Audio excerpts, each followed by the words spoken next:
Adam Zango ya yi sabon aure a jamhuriyar Nijar.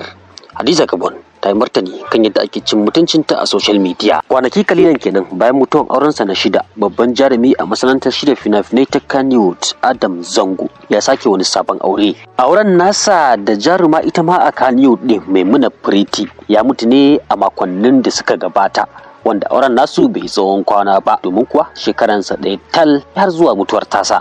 Tunda dai aure baya mutuwa sai dalili, Adam Zangon da kuma surkuwar tasa, wato mahaifiyar tsohuwar matar tasa, sun bayyana genotype a matsayin dalilin mutuwar auren, cewa genotype din ma'auratan ne ya zo daidai. Amma dai daga bisani Maimuna Pretty ta karyata tsohon mijin nata da kuma mahaifiyarta, cewa ba genotype ne asalin dalilin rabuwar auren tasu ba, a'a muzgunawa ne da tsangoma take samu daga dangin miji, wato daga dangin shi Adam Zangon, abin da ya sanadiyar mutuwar auren kenan. To a yanzu dai Adam Zangon sabon ango ne a karo na 7.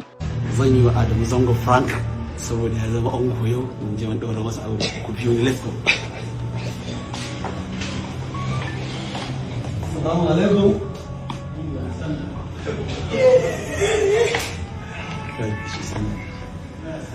Assalamu alaikum.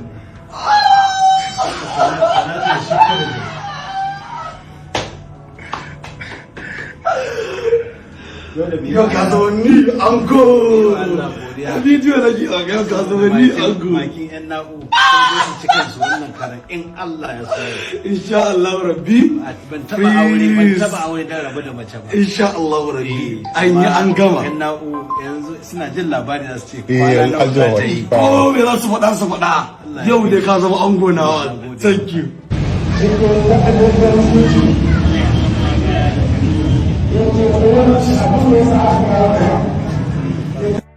Bakin 'yan na'u ku ci kanku, kalmar da muka jiyo jarumi Adam Zango kenan yana faɗi bayan sabon auren da ya ɗaura a ƙasar Nijar.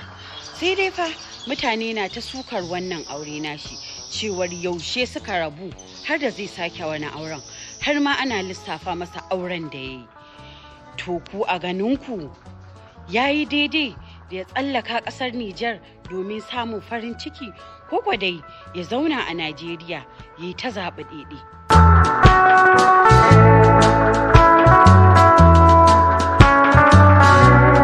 To Allah Ubangiji dai ya ba su zaman lafiya. Ita kuwa jaruma Hadiza Gabon kusan za mu iya cewa a karo na farko ta fito ta yi martani ga masu cin mutunci da kuma tozarta ta a social media. Hadiza Gabon din ta yi martani kan masu takura mata kan batun ramar da ta yi, sannan kuma da masu matsa mata lamba akan batun aure. Alo, salamu alaikum. Sunana Hadiza Gabon a kullum. Yau na yi decided na yi magana akan waɗansu abubuwa da suke faruwa. Ba wai ina so in yi complain akan zagin da ake min ko cin mutunci ko cewa a'a ta tsufa, ta yi muni, ta rame. Duk abubuwan da kuke faɗa, this is your problem. In za ku kwana kuna buga ganga kuna faɗin wa'annan abubuwan damuwan ku ne, ta dame ku shi yasa. Amma abin da nake so ku gane, muna da problems da yawa. Ai ya kamata in ba dan munafanci irin naku ba, da baƙin ciki da zuciyarku ta cika da shi, ai ya kamata ku yi magana akan abubuwan da suka damu al'umma a arewacin Najeriya. Ba wai ku dora energy din akan mutum ɗaya ba. And sannan wani abu da yake bani mamaki, kuna tunanin cewa wani sananne ko wani wanda Allah ya wa ɗaukaka ba shi da zuciya ne?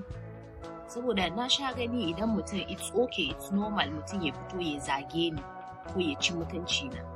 Babu wani a comment section da zaka ga cewa a'a wannan abin bai kamata ba, a'a. Amma idan misali ne retaliating na amsa wannan zagi ko cin mutunci, sai ga wani ya zo ya fito ya ce ai ba girman ka bane ba, ai ba kaza ba, ai ba kaza ba. Ai wannan munafinci ne wallahi.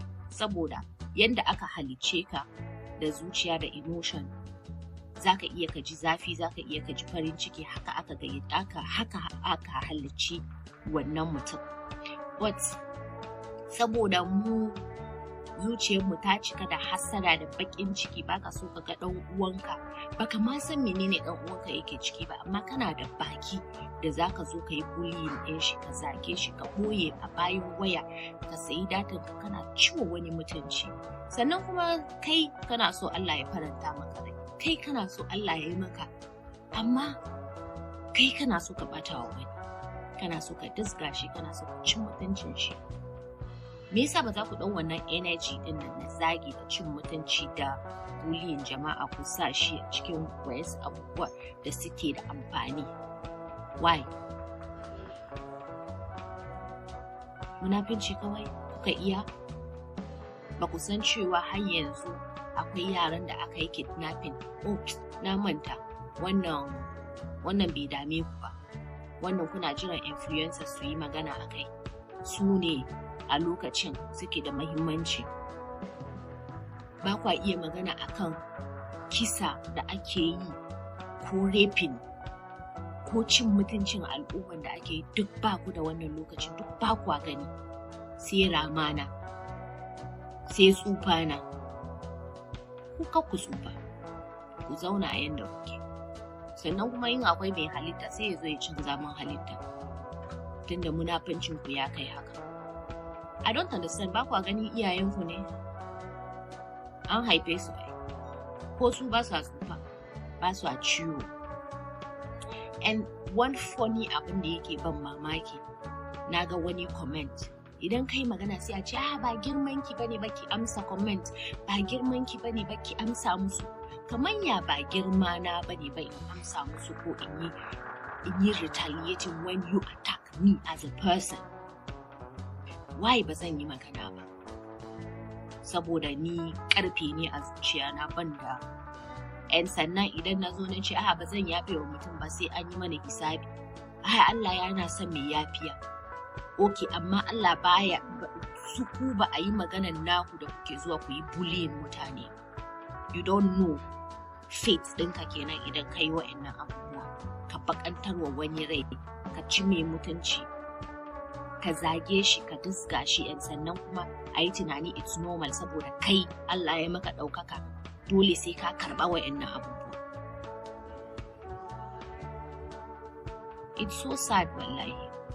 Allah, it's so sad. Kuna yi, amma ku sani akwai ranar hisabi wallahi. Ku ci gaba. But what I know, my life is better than yours. Allah, it's better than yours. Kai da kake zagi na wallahi, my life is better than yours. Nisa ba kusa ba. So amma ba komai. Ku ci gaba. Za mu haɗu inda babu social media. Za a haɗu inda babu waya.